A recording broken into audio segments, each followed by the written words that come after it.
The Ripple Effect, Tariffs and Small Businesses, Introduction. Welcome to The Ripple Effect, where we explore how policies impact our economy beyond the surface level.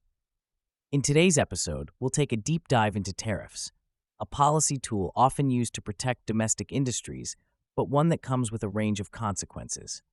We'll unpack the first, second, and third order effects of tariffs on small businesses, consumers, and the broader economy. Tariffs are a type of duty placed on imports, functioning similarly to a tax.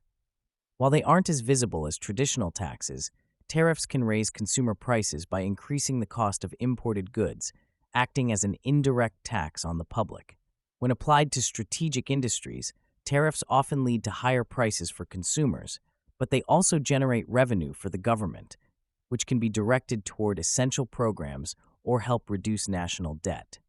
Another important purpose of tariffs is to restore fair trade balance, particularly in sectors where foreign producers have undercut domestic markets to monopolize specific industries. In the 1970s and 80s, for instance, Japan sold TVs in the US at prices below production costs. This strategy aimed to drive American TV manufacturers out of business, which it succeeded in doing, creating an oligopoly where Japan dominated the TV market. Today, China often overproduces goods to prevent domestic unrest, then dumps these goods in the US at prices so low that they undercut domestic production. Tariffs aim to prevent foreign countries from driving out all US production in strategic industries. Today, we'll examine how these dynamics unfold in our economy and their effects on small businesses, like Jones Manufacturing, a fictional small company producing solar panel components in the Midwest. First-order effects. Immediate price impacts.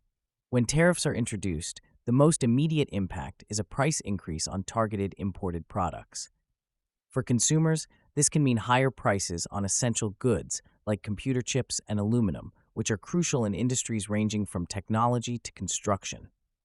Small businesses like Jones Manufacturing, which produces solar components for portable products like solar-powered lights or devices that allow campers to charge electronics away from traditional power sources, may initially benefit.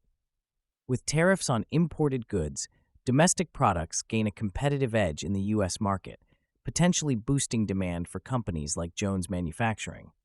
However, there's a flip side. Jones Manufacturing relies on imported materials, such as lithium-ion cells and aluminum, to assemble their products. The tariffs imposed on these raw materials mean Jones must now pay more to acquire them, which can raise production costs. As a result, they may have to increase prices to maintain margins, passing these costs on to consumers. This first-order effect of price increases highlights both the pros and cons.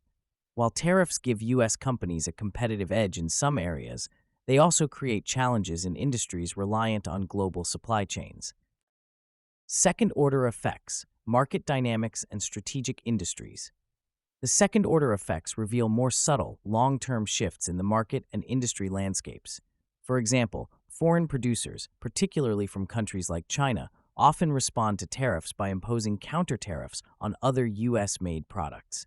This strategy reduces demand for these American goods abroad, helping to offset losses caused by the initial tariffs. In addition, Chinese industries have historically ramped up production in sectors like solar panels, lithium-ion batteries, steel, and aluminum, creating a surplus that they offload in the U.S. at prices often below production costs.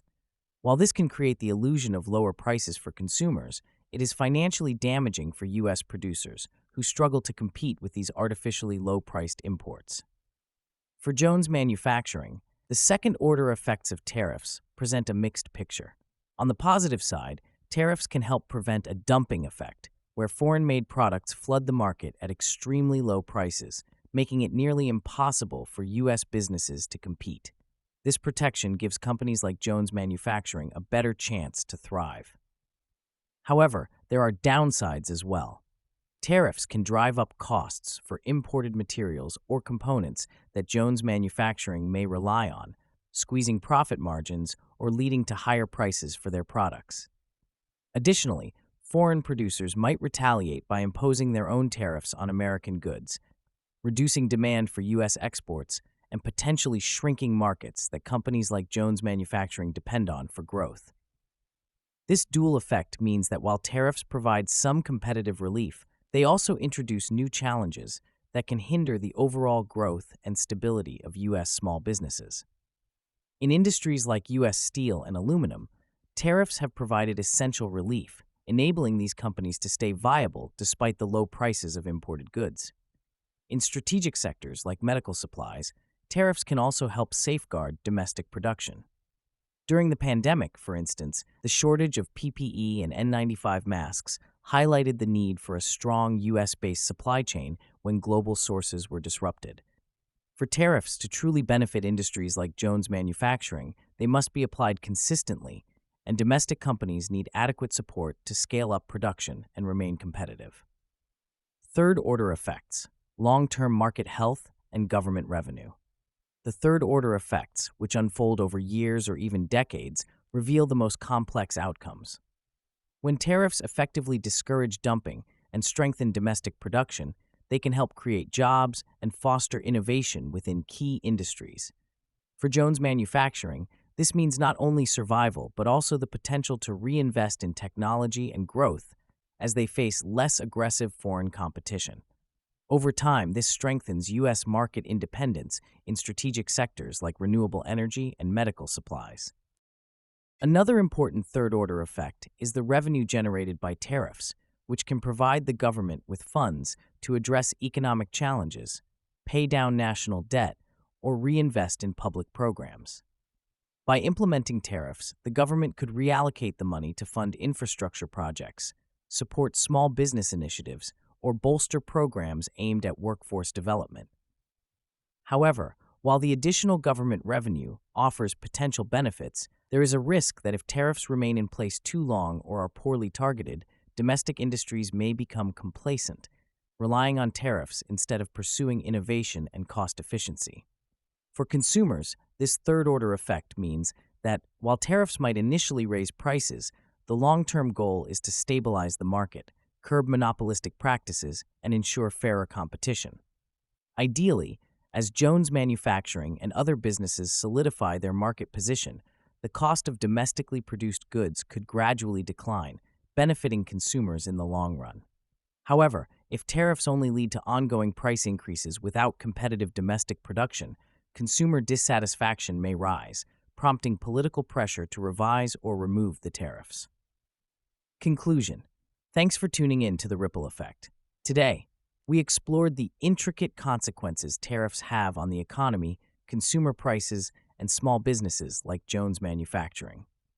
While tariffs can bolster domestic industries and create government revenue, they also introduce higher prices and market pressures. Join us next time as we explore the far-reaching consequences of another key policy and see how these ripples touch the lives of small business owners and consumers alike.